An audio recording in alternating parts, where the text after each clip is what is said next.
안녕하세요. 이번 시간에는 국화 예배입니다. 예배라고 하는 거 여러분 많이 들어보셨죠? 예. 그리고 우리가 주일마다 하나님에게 예배를 드려요. 근데 예배라고 하는 것은 여러분 잘 아신 것처럼 하나님에게 우리가 엎드려 경배하다, 또 절하다 그런 의미를 가지고 있는데, 사실 하나님 앞에 가면 아마 엎드리지 않을 사람이 없을 거예요. 그 앞에 그냥 그 위험이 너무나 크기 때문에 말 안 해도 그냥 그 앞에 엎드려서 죽은 자처럼 됐다고 우리 성경에 보면 말하고 있는데, 하나님의 위험을 보면 그 앞에 엎드리지 않을 수가 없어요.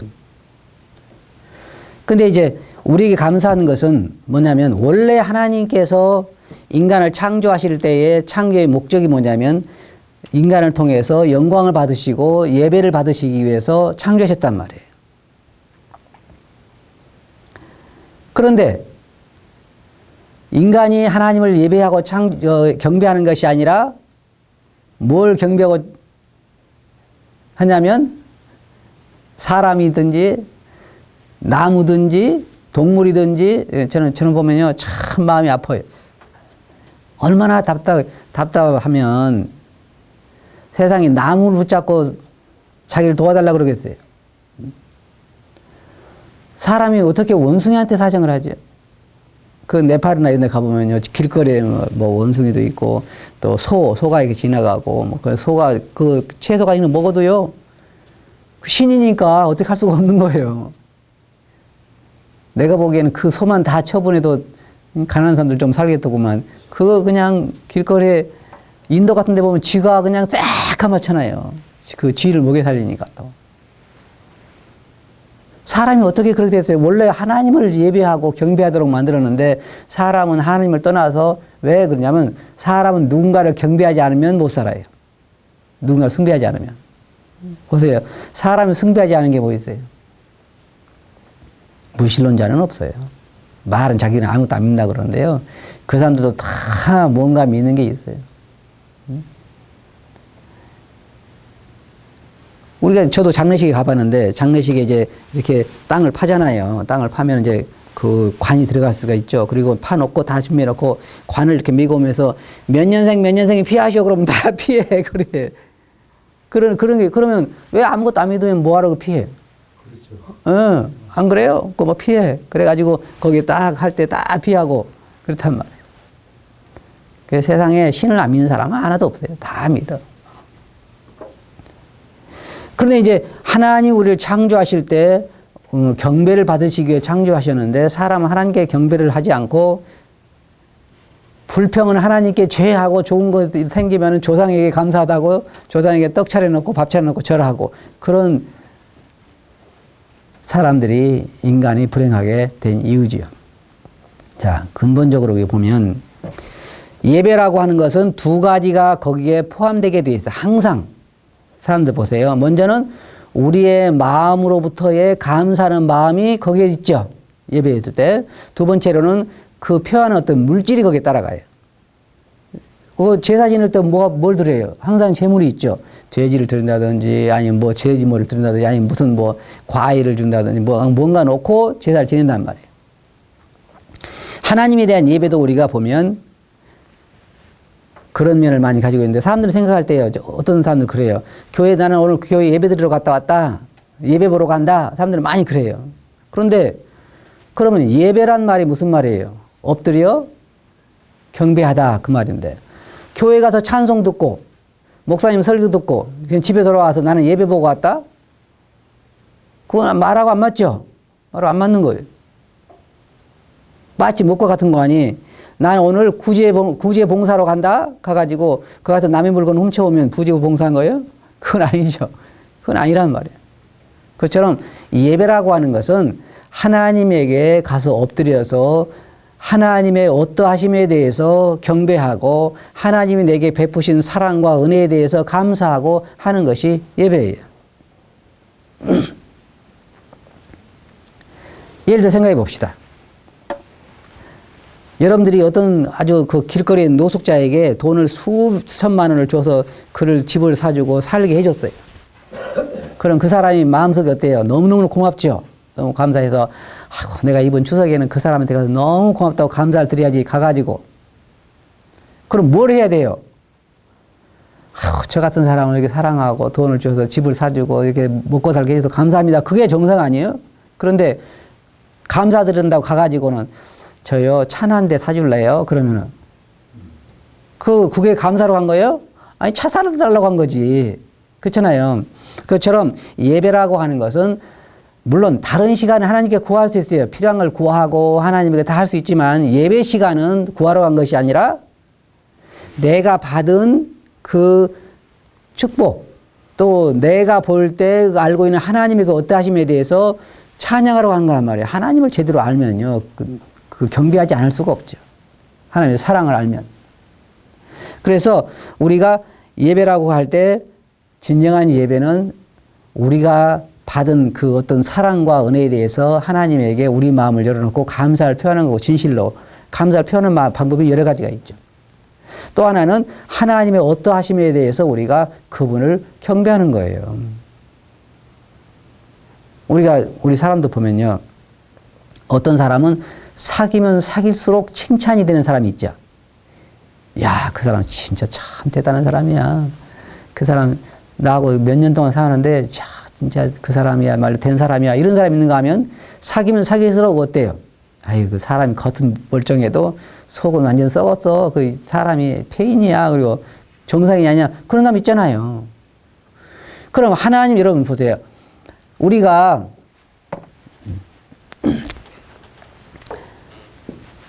하나님이 여기 계시는데 예수님도 하나님이죠. 그렇죠? 그러면 우리가 예수님을 만났다 그럴 때는 함께 만나게 된 거죠. 그리고 예수님과 우리가 결혼했다 그러잖아요. 예수님과 결혼했다. 그러면 우리가 우리가 남녀를 볼 때에 남자와 여자가 서로 배운 것도 틀리고 고향도 틀리고 서로 나이도 틀리고 성격도 틀리고 틀리단 말이에요. 그런데 둘이 부부가 딱 되면 그다음부터 뭐가 시작이 돼요? 서로 사귐이 시작되고 교제가 되고 서로 부딪히고 여러 가지 문제가 생겨서 남편은 누구를 알아가요? 아내를 알아가고 아내는 남편을 알아가. 그래서 나중에는 남편의 눈빛만 봐도 뭘 생각하고 있는 것을 안다 그러잖아요. 오래 사귀다 보면 두 사람이 사귀면서 점점 남편을 알아가고 아내를 알아가는 것처럼 우리가 예수님을 나의 구세주로 영접한 다음부터 우리가 뭐가 시작돼요? 동행이 시작되는 거예요. 동행이. 그죠? 맞아요? 그럼 동행이 시작되면 동행을 통해서 우리가 날마다 주님을 만나고 주님과 교제하고 주님을 사귀면서 뭘 알게 돼요? 여러분, 그러면 우리가 주님을 만나고 사귀면 사귈수록 주님에게 반할 것 같아요? 실망할 것 같아요? 네? 반해. 제가 그래요. 그러잖아요. 주님을 제가 40년 넘도록 이렇게 주님과 가까이 사귀고 있는데, 알면 알수록 어떤 얘기를 하냐면요. 야, 참 멋있는 분이다. 진짜 신사다. 그거 경험으로 이야기할 수 있어요, 경험으로. 어떤 분이 그런 얘기 하더라고요. 수많은 사람이 모였는데, 어떤 그러니까, 리더들 그룹이 많이 모였는데, 거기에서 유명한 아주 배우 겸 성우가 있잖아요. 성우가 있고, 한 사람은 은퇴한 목사가 있는데, 거기에서 그 성우에게 시편 23편을 좀 낭독해 달라는 거예요. 낭독해 달라고. 그러니까 성우에다가 배우면 어때요? 얼마나 참 좋은 목소리로 사람들 감정을 움직여가면서 시편 23편을 읽을 수 있었어요. 그래가지고 그 사람이 시편 23편을 다 그 고운 목소리로 너무 감동적으로 읽으니까 사람들이 다 너무 좋다. 그리고 이제 이 목사님에게 좀 읽어달라고 그랬어요. 그러니까 목사님이 시편 23편을 다 읽고 나니까요. 그게 모인 사람 중에 울지 않은 사람이 한 사람도 없었어요. 뭐가 틀리죠? 똑같은 시편 23편. 한 사람 성우가 배우가 읽었을 때는 다 너무 잘 읽었다고 박수 치는데 왜 이 평생을 주님을 섬겨온 분이 읽을 때는 다 눈물을 흘려요. 한 사람은 그냥 성으로서 그 시편 24편을 읽은 거고, 한 사람은 일생을 통해서 그 주님이 어떤 분을 아는 분이 그 아는 주님에 대해 이야기했기 때문에 그것이 감동적이란 말이에요. 예배는요, 잘 들어보세요. 주님을 모르면 드릴 수 있는 게 아니에요. 절대로 드릴 수 있는 게 아니에요. 그것은, 아니, 드릴 수야 있겠죠. 주일날 가서 만찬 대하고 떡 대고 뭐 감사하고 그럴 수는 있거든요. 근데 주님과의 거리는 모르는 거죠. 이스라엘 백성들이 말라기 보면 뭐가 있는 줄 아세요? 누가 제발 성문을 좀 닫아서 제사를 드리지 못하게 했으면 좋겠다. 왜 그래요? 왜 그래요? 하나님께서? 날마다 그냥 소제사, 뭐, 양제사, 진승제사 드리고 좋지. 왜 드리지 못하게 해요? 왜냐면, 마음은 멀기 때문에 그렇단 말이에요. 진정한 예배는 어떻게 주님을 체험하지 않고, 주님과 동행을 통해 주님을 알지 않고, 어떻게 주님에 대해서 예배를 해요? 제일 괴로운 건 뭔지 아세요? 주님과 동행도 없고 들을 만한 것이 없는데 자꾸 예배 참여하라 그러면 너무 힘든 거예요. 힘들잖아요. 생각해 봐요. 진정으로 그 속이 이게 주님과 더불어 차면요. 주의를 기다리기가 어려울걸요. 마음에 너무 기쁜 게 있어서 감사하고 싶은 게 있어서 그렇잖아요. 그래서 진정한 예배는 뭐냐면 주님을 알므로부터 시작하는 거예요. 주님을 알고. 그러니까 주님과의 동행을 통해서 주님의 그 뜻하심에 대해서 반할 때. 어떤 분은 그랬잖아요. 그 유명한 분인데 이름은 제가 지금 생각이 안 나는데 그 사람이 만약에 네가 예수님을 부인하지 않으면 화형시키겠다 그랬을 때 그랬잖아요. 내가 평생을 하나님을 알아보고 하나님과 동행했는데 그렇게 나에게 평생을 잘해주신 분을 내가 어떻게 부인할 수 있겠습니까? 부인할 수 없는 거죠. 여러분이 보세요. 길거리에서 모르는 여자를 만나가지고 저 사람 당연히 아는 사람입니까? 그러면 나 몰라요. 그래 부인할 수 있겠죠. 그런데 한 40년 여러분 자매나 여러분 아내나 여러분 남편과 함께 참 살았는데 어떤 사람이 저 사람 당연히 남편 아니라고 그래. 그러면 그렇게 될 수 있어요? 힘들죠. 그건 어려운 거죠. 왜? 오랜 시간을 통해서 너무나 친밀하게 알고 한 집에서 산 사람이기 때문에 부인할 수 없는 것처럼 하나님과 주님과 동행해서 주님을 많이 안 사람은요. 그 주님의 어떠하심 때문에 거기에 매료될 수밖에 없어요. 그래서 주님을 맛보아 알라 그러잖아요. 그게 진정한 예배인 거예요. 근데 저도 생각해 보세요. 40년 이상을 매주일 거의 빠지지 않고 참석해서 예배 드렸으면 계속 즐거운 예배를 드렸을 것 같아요. 제가 생각할 때 인간의 육체를 입고 있으면 40년 동안 단 한 번도 그런 적이 없다고 말할 수 있는 사람은 없을 거예요. 제가 가끔 어떤 이야기 하는지 아십니까? 예배 시간에 주님 앞에 엎드려서 주님, 제가요, 이 다음에 새로운 몸을 입고 하늘에 가게 되면 진정한 예배를 드릴게요. 그럴 때가 있어요. 그럴 때가 있다고요.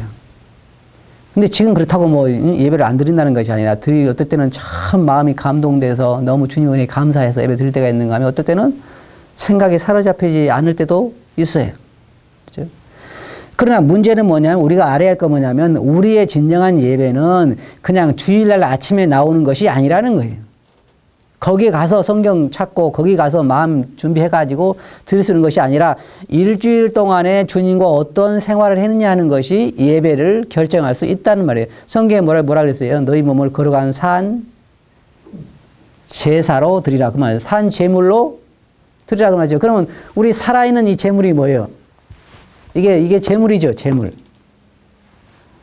살아서 냄새가 난다. 그 말이에요. 무슨 냄새? 향기로운 냄새가 나. 그게 뭐예요? 하나님 보실 때? 그게 예배죠. 예배예요. 그런데 월요일부터 토요일까지는 독한 냄새를 풍기다가 그 다음에 주일날 가서 향기로운 냄새가 나와요? 안 나오는 거예요. 그렇게 안 나오는 거란 말이에요.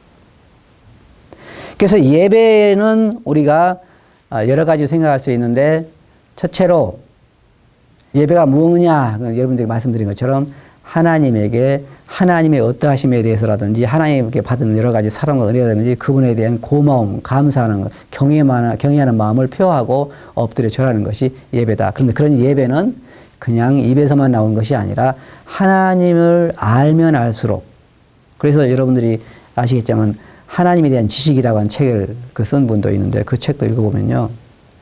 사실 신앙이라고 하는 것은 하나님을 알아가는 거예요. 하나님을 안다고 하는 건 두 가지가 있대요. 하나는 지식적으로 알아가는 거하고 하나는 삶을 통해서 알아가는 거 있죠. 체험적으로. 그죠? 자, 하나님을 알아간다고 하는 것은 하나는 지식적으로 알아가는 거예요. 예를 들어서 우리가 지식적으로 하나님 알아가는 건 뭐예요? 성경을 공부하고 성경을 읽고 그러면서 우리가 하나님에 대해서 배우게 되죠. 배우게 돼요. 그러면서 뭘 느껴요? 어떨 때는 여러분 성경 보시면서 하나님의 사랑과 하나님의 위대하심과 이런 걸 보면서 거기에 마음이 쑥 빠지잖아요. 너무나 감사하잖아요. 그렇게 지식적으로도 우리가 하나님을 알아가는 것이고 그다음 체험적인 건 뭐예요? 실제 삶에서 하나님의 사랑을 체험하는 거예요. 아니, 생각해 봐요. 여러분이 만약 하나님의 자녀라면 하나님께 돌아봐요, 안 돌아봐요? 생전 모른 채 하실까요? 안 그래요. 자녀라는 돌아보죠. 그런 손길을 우리가 체험하잖아요. 하나님의 도우심과 하나님의 인도하심과 하나님의 여러분이 저는 가끔 그런 얘기를 해요. 앞을 보면 깜깜해요. 어떻게 갈지를 모르겠어. 뒤를 보면요. 너무나 분명해요. 하나님께서 나를 태어날 때부터 인도하신 그 손길을 하며 구원받을 그 순간 하며 그 다음에 쭉 지금까지 인도하신 거 보면요. 너무나 깊은 하나님의 손길을 우리가 체험할 수 있어요. 그죠? 하나님 인도하신다. 그 자녀들 인도하시고 공급하시고 보호하신단 말이에요. 그러면은 우리가 체험적으로 할 수 있죠. 그럼 이런 체험이 많이 쌓일수록 우리 마음은 어때요? 하나님에 대해서 누가 말하는 거 아까 그 목사님 시편 23편 암기한 것처럼 삶에서 나온 감사는 다르다는 거죠. 다르다는. 우리 마음으로부터 나온 감사니까. 진정한 감사니까. 이런 것이 교회 안에서는 풍성해야 하는 거예요, 사실은. 그런데 왜 이것이 교회 안에서 줄어드느냐? 그것은 뭐냐면 삶에서 하나님과 동행하는 사람들이 점점 사라지니까 그냥 종교는 남고 형식은 남고 알맹이는 사라지는 거예요. 그러니까 이스라엘 백성들이 말라기 정도에 보면은 그런 거예요. 입술로는 날 존경하나 마음은 내게서 멀다 그런 거란 말이에요. 근데 오늘날 예배도 많이 그런 것 같아요. 많이. 그래서 우리 삶은 로마서 12장에서 이야기한 것처럼 거룩한 산 제물이에요. 제물. 어떤 사람이 그런 얘기 하더만요. 죽은 제물하고 산 제물의 차이가 있어요. 이 제단이 이렇게 있다 그러면 여기다가 죽은 제물을 이렇게 눕혀놓으면 문제는 뭐냐면 평생 안 내려와. 그죠? 한 번 딱 올려놓으면 계속 있을 수 있어. 산 제물은 자꾸 내려와. 내려온단 말이에요. 그러니까 자꾸 올라갈 필요가 있죠. 우리 제물을 올린다고 그럴 때. 그래서 우리가 날마다 우리 자신을 돌아보고 하나님에게 거룩한 산 제물로 드려야 할 필요가 있는데 그건 무슨 말이냐면 삶에서 향기를 바라는 삶을 사는 것이 산 제사예요. 향기가 뭐예요? 너희는 세상의 빛이라. 그렇죠? 너희 빛을 보고 사람들로 하여금 너희를 칭찬하게 하라는 거잖아요. 그죠? 그러니까 우리가 하나님 말씀 순종해서 사는 걸 통해서 다른 사람들이 우리를 통해서 그리스도의 향기를 볼 수 있어야 된다는, 그리스도를 볼 수 있어야 한다는 게, 그래야 하나님에게 향기로운 제물로 드리는 거라는 거죠. 그래서 여기서 말하는 것처럼 우리 몸을 통해서 하나님께 예배를 드릴 수 있고 하나는 우리 마음과 입술을 통해서 예배를 드릴 수가 있어요. 찬송도 뭐예요? 하나님께 드리는 예배예요. 그런 찬송은 언제 해요? 주일날만 그곳에 있을 때만 해요? 안 그러죠? 우리가 집에서도 길을 가면서도 그 참 신기한 게요. 여러분들 한번 해보셨을 거예요. 신기한 게 뭐냐면 내 마음이요. 주님에 대한 사랑이라든지 묵상하다가 주님에 대한 사랑이라든지 주님이 어떠합니다 이런 것이 마음속에 가득 밀고 올라오면요. 나도 모르게 입에서 찬송이 나와요. 생각해 보세요. 그러면 내 마음속에 주님에 대한 걸 팍 차가지고 넘칠 때 나도 모르게 유행가가 나오던가요? 안 그래요? 절대 그런 일은 안 일어나 보면. 이거 무의식적으로 일어나는 것에 나도 모르게 응얼응얼 할 때 보면 찬송가예요. 그러잖아요. 왜 그래요? 내 속에서 그런 주님에 대한 것이 넘치면은 그것이 결과적으로 찬송으로 되는 것이 예배가 안 나올 수가 없는 거란 말이에요. 예배가 안 나올 수가. 그럼 내 삶에서 예배나 감사나 예배나 이런 것이 줄어든다. 그것은 주님과의 교제가 멀어져 있다는 거고 내 삶이 하나님과 동행한 삶에서 멀어져 있다는 거예요. 성경에 뭐라 했어요? 항상 기뻐하라. 어떻게 기뻐할 수 있어요? 환경이 안 그런 걸. 그러면 보세요. 내가 기뻐할 수 없는 환경이라 그 말은 무슨 말이에요? 내 눈이 지금 어디를 보고 있는 거예요? 주님을 보는 것이 아니라 환경을 보고 있는 거예요. 환경을 보고 기뻐할 수 있는 사람은 하나도 없어요. 왜? 환경도 좋은 쪽 보나요? 나쁜 쪽 보나요? 나쁜 쪽을 봐. 여기 보세요. 여기 지금 우리 형제자매들이 보통 그러잖아요. 주님, 제가요, 뭐가 기뻐할 게 제가 있나요? 제가 저 같은 사람이 무슨 소망이 있겠어요? 그러면 전혀 안 보이는 장님들은요. 그분들 소원이 뭔지 아세요? 평생, 아니, 계속 보게 해달라는 게 아니요. 딱 한 번만 보고 죽었으면 소원이 없겠다. 우리는 며칠 봐요. 계속 보시는데도 우리는 아이고 제가 무슨 뭘 이렇게 얘기한단 말이에요. 어떤 사람들은요. 저번에 그런 간증을 하시다 어떤 분이. 어떤 사람들은 소변을 못 보는 거예요. 그래가지고 이게 못 보면 큰일 나요. 그 행복을 잘 모를 거예요. 화장실을 마음대로 갈 수 있다는 그 행복을 여러분 잘 모를 거예요. 어떤 사람들은 대변이 안 나오고 어떤 사람은 소변이 안 나와가지고 막 그렇게 며칠 있다가 한 방울이 나왔대요. 그러니까 막 찾아가지고 선생님 소변이 나왔어요. 막 그 기쁨을 아세요? 잘 모르죠. 우리는 부정적인 것을 보고 부족한 걸 보기 때문에 감사가 안 넘치는 것이지 긍정적으로 우리가 하나님께 우리에게 주신 것이 무엇인가를 한다고 하면 날마다 감사할 수밖에 없는 거예요. 날마다. 그런데 가끔 저는 그런 얘기해요. 병원에 이제 신방 가잖아요. 병원에 이제 성도들이 병원에 계실 때 마음속에 어떤 얘기가 되냐면 여기에 있지 않은 것만 해도 어떻게 해야 돼요? 감사하죠. 정말 감사하죠이다.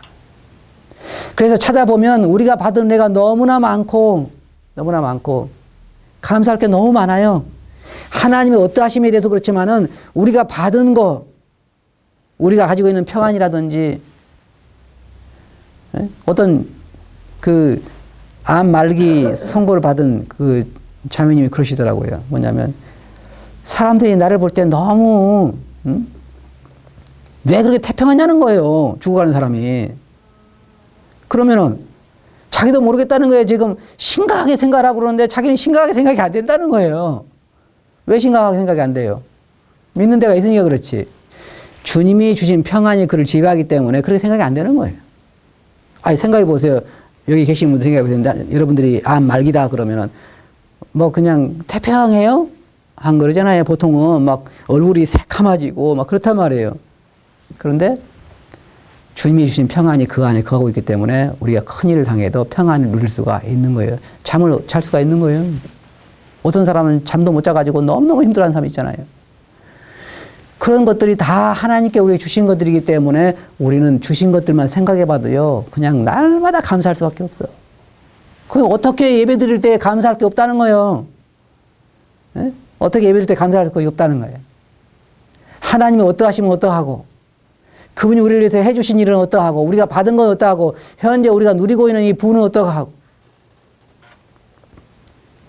이런 것들을 생각해 볼 때 하나님 앞에 예배를 드리지 않을 수가 없잖아요. 알 수가 없어. 근데 사람들은 그렇지 않아요. 왜? 하나님에 대해서 잘 모르기 때문에 하나님과 더불어 교제가 멀어져 있기 때문에 종교 생활에 빠져 있기 때문에 주일날 교회나 가고 왔다 갔다 하고 말씀 듣고 오기 때문에 예배는 잘 모른단 말이에요. 그러나 그런 것이 하지 않으면 우리가 진정한 예배를 드릴 수가 없다. 진정한 예배는 마음으로부터 나오는 것이고 또 삶이 거기에 따라주는 것이 진정한 예배지 삶은 전혀 다르게 살면서 주일날만 가서 예배 드리는 거 아니라 어떤 사람이요. 그런 사람이 있어요. 이렇게 얘기하더라고요. 여러분도 그럴 거예요. 일주일 동안 사는 거 보면요, 안 믿는 사람처럼 살아요. 성도에 그런 사람이 있어요. 근데 주일날마다 예배를 안 들을 데가 없어. 그러니까 성도들이 뭐라 하냐면요, 뻔뻔스럽게 보인다.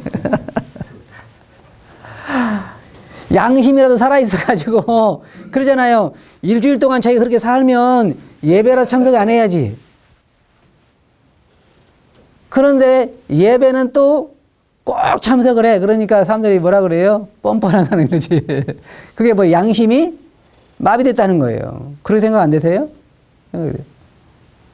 사실 그런 거예요. 삶이 없는 예배는 뭐예요? 입술로만 드려지는 것이고, 하나님과의 교제도 없이 드려지는 예배는 그냥 형식적인 것이지.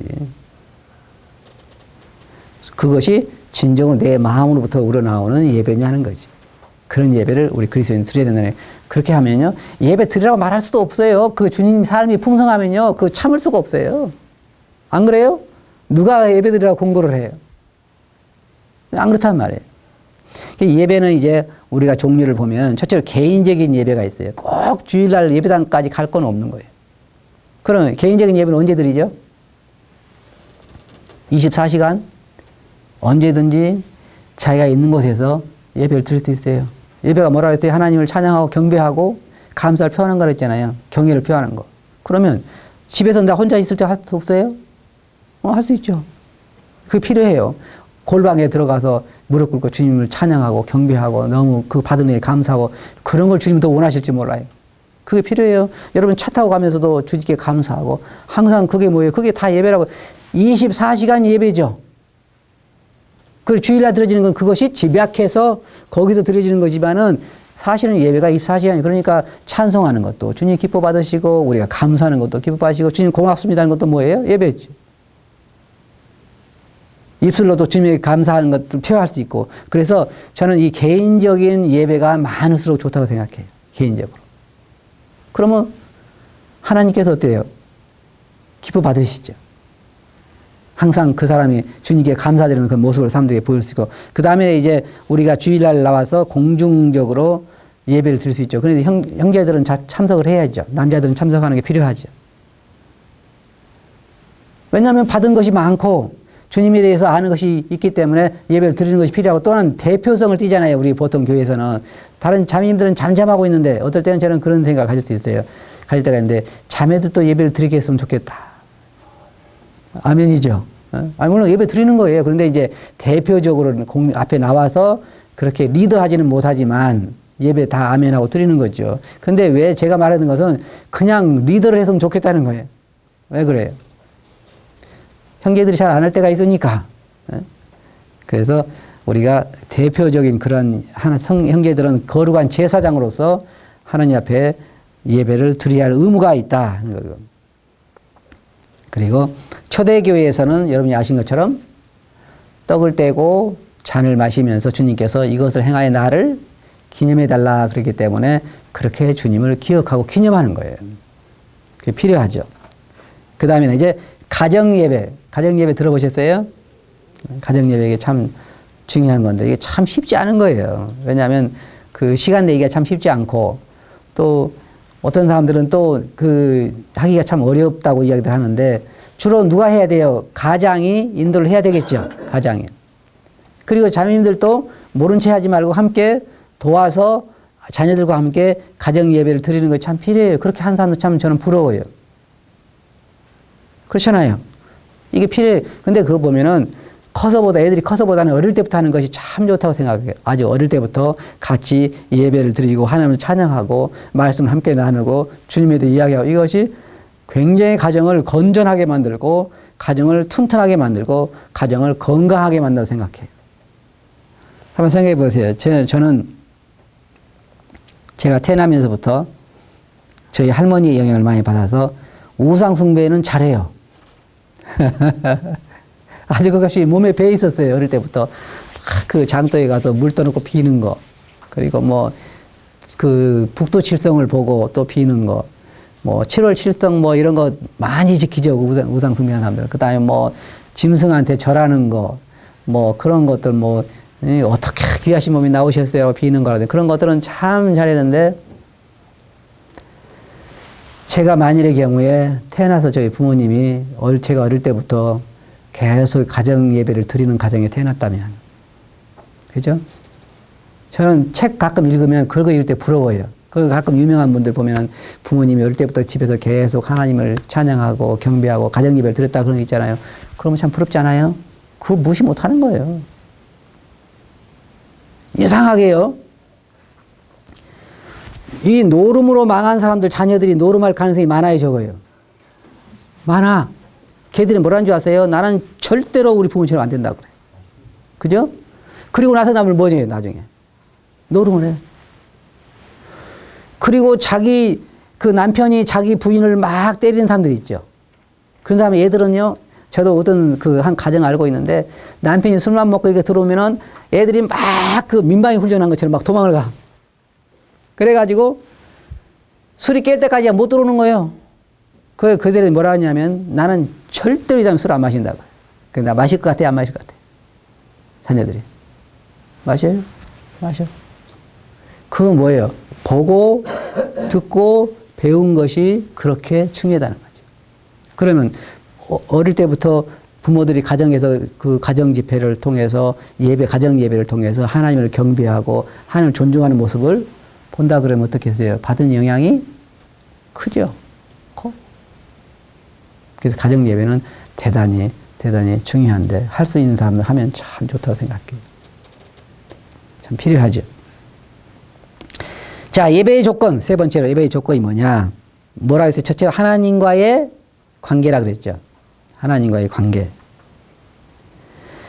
하나님과의 관계가 제대로 형성되지 아니하면 절대로 예배를 드릴 수는 없다. 첫째로 말하는 거는 구원받지 않으면 하나님께 예배는 드릴 수가 없어요. 그죠? 받지 않으시고 받을 수도 없고 그렇죠. 그러니까 이제 우리가 구원받은 사람이 이 공과를 하는 분들은 구원받은 분들이니까 구원받은 분들에 대해서 우리가 이야기할 때 아까 말씀드린 것처럼 첫째로 하나님과의 관계가 발전되지 않으면 참다운 예배를 드릴 수가 없어요. 절대로. 물론 형식적으로 드릴 수가 있겠죠. 그러나 형식은 예배가 아니라는 거죠. 그래서 하나님을 알아가야 된다. 성경을 통해서 우리가 하나님을 알 수 있고 환경 가운데 역사하시는 하나님을 알 수가 있고 다른 성도들의 삶에 역사하시는 하나님을 볼 수도 있죠. 바람이 불 때 다른 나무가 움직이는 것처럼 다른 성도의 삶을 통해서 볼 때 하나님의 역사하심을 우리가 볼 수가 있어요. 그죠? 그런 걸 통해서 볼 수가 있고 내 삶을 통해서도 알 수가 있고 저의 삶을 통해서도 하나님의 역사하심을 볼 수가 있어요. 그러니까 그런 걸 통해서 저는 제 마음속에 하나님 그러면요 가슴이 뭉클해지는 경우가 많아요. 왜냐하면 성경에서 뭐라고 말하기 때문이 아니라 그동안 살아오면서 겪은 하나님에 대한 그것이 경험적으로 느껴지기 때문에 가슴이 뭉클해질 때가 있어요. 그러면서 마음속에 어떤 생각이 나냐면 참 멋있는 분. 신사. 멋있어요. 멋있는 분이에요. 그분은요, 우리가 생각할 때 어떤 사람들은 난 그게 이해가 안 가요. 어떤 사람들은 하나님을 굉장히 무서운 분으로 생각하고 있어요. 조금만 잘못하면 막 징계하고 어떤 그런 부모는 아니에요. 하나님. 오래 참으시고 사랑 많으시고 자비로우시고 너무나 너그러우시고 그리고 자녀의 마음을 위로할 줄도 아셔. 참 보면 굉장히 사도 바울이 뭐라 했어요? 우리에게 고난이 넘친 것처럼 위로도 넘친다 그랬어요. 그럼 여러분 보세요. 고난이 10개면 위로가 몇 개예요? 10개. 고난이 1개면 위로가 몇 개예요? 1개. 그죠? 고난이 100개면 위로가 몇 개예요? 100개. 그러면은 어디에서 하나님을 더 알 수 있어요? 네? 그러면 여러분은 어디를 살고 싶어요? 어디에서? 사람들은 여기서 살고 싶어 해. 그러니까 예배가 점점 메말라가는 거예요. 하나님을 알 수 있는 길이 별로 없으니까. 사도 바울은 그랬잖아요. 고난이 넘친 것처럼 위로도 넘친다 그랬어요. 넘친단 말이에요. 그래서 그는 하나님을 알아가야 된다. 하나님과의 관계가 발전해야 된다. 교제가 돼야 된다. 그 말이에요. 교제가. 그런 교제가 안 될 때 이런 저도 이런 걸 원해요. 그런데 사실 육체는 싫어해. 육체는 일 싫어하잖아요. 그죠? 육체는 싫어한단 말이에요. 그래서 제가 여러분들이 말씀드리고 싶은 거, 이제 시간이 얼마 안 남았기 때문에 말씀드리고 싶은 건 뭐냐면, 첫째로 예배는 하나님을 알아가야 된다. 알아가야 된다. 말씀을 통해서 부지런히 하나님을 알아야 되고, 또 여러분이 삶에서 실질적인 체험적으로 하나님을 알아가야 된다. 그래서 사도 바울 뭐라 했어요? 에베소 교회 성도들에게 기도하면서 너의 마음의 눈을 열어서 누구를 알게 하시고 하나님을 알게 하시고, 우리 마음의 눈을 열어서 하나님을 알게 해달라고 기도한 거예요. 그리고 두 번째로는 뭐예요? 우리의 그 하늘에 있는 기업의 풍성함이, 영광의 풍성이 어떤 것인지를 보게 해달라고 기도한 거예요. 그게 필요한 거예요. 우리가 주님께 얼마나 많은 은혜를 입었는가를 우리가 봐야 되고, 하나님이 얼마나 우리를 사랑하신 분인가 하나님을 봐야만 진정한 예배를 드릴 수가 있어요. 그거 아니면 어려워요. 형식으로 남을 수도 있겠죠. 그래서 하나님을 알아가야 되고, 그리고 하나님과 매일 교제하는 게 필요해요. 사귀는 것. 여러분, 하나님과 사귀면 제가 몇 번 전에도 말씀드렸지만, 하나님과 사귐 그냥 리스트만 갖다 바치는 것을 사귐이라고 생각하지 마세요. 저도 그러게 참 쉬워요. 그런데 여러분들이 하나님과 사귀는 시간을 가져야 돼. 하나님과 대화 나누는 시간. 조용하게 이런 마음속에 있는 걸 다 알고, 하나님의 음성을, 또 하나님 성령께서 하시는 말씀을 듣고, 그렇게 통해서 서로 사귀어가면서 하나님 많이 알게 될 때 우리는 진정한 예배를 드릴 수가 있어요. 그 예배 드리라고 말할 필요가 없어요. 그러면 그 예배가 그렇게 하나님으로 가득 차게 될 때, 우리가 그걸 뭐라 그래요? 성령이 충만하게 된다. 성령이 충만할 때 주일날 그 예배 시간에 한정시킬 수 있을까요? 예배를? 그럴 수는 없어요. 그런 사람들에게는 예배가 24시간이 되어가는 거죠. 그게 진정한 삶이에요. 그게 진정한 삶. 그러면 그럴걸요. 삶 안 난다 그럴 거예요, 그때는. 그잖아요. 그게 우리의 진정한 거잖아요. 근데 많은 사람들이 그 많은 특권을 가지고도 아직까지 그걸 누리지 못하고 살아가는 거예요. 결론적으로 말씀드려서, 예배는 하나님 앞에 엎드려서 그분의 어떠하심에 대해서 고백하는 것이고, 그분이 우리에게 베푸신 사랑과 은혜에 대해서 감사하는 거예요. 그건 물질을 포함한 것도 되고, 마음으로부터 나오는 진정한 감사와 찬양이 되는 것이죠. 그것은 하나님을 알 때 가능한 거고, 하나님과의 교제가 깊어질 때 가능한 것이고, 그것은 우리의 삶에서 하나님을 체험적으로 알아가면서 가능한 거예요. 그래서 순종이 없으면 또 하나님 체험하기 힘들잖아요. 하나님 말씀에 대한 순종이 우리로 하나님을 체험하게 만들고, 순종해보면 뭐라고요? 아, 이 말씀이 사실이구나 그러잖아요. 그러면서 점점 뭘 배우게 돼요? 하나님에 대해서 배워가게 되는 거예요. 그때 우리가 진정한 예배를 드릴 수 있는 거예요. 그런 예배를 드리고 싶지 않아요? 그런 예배를 드려야죠. 네, 다음 시간에 또 계속하겠습니다.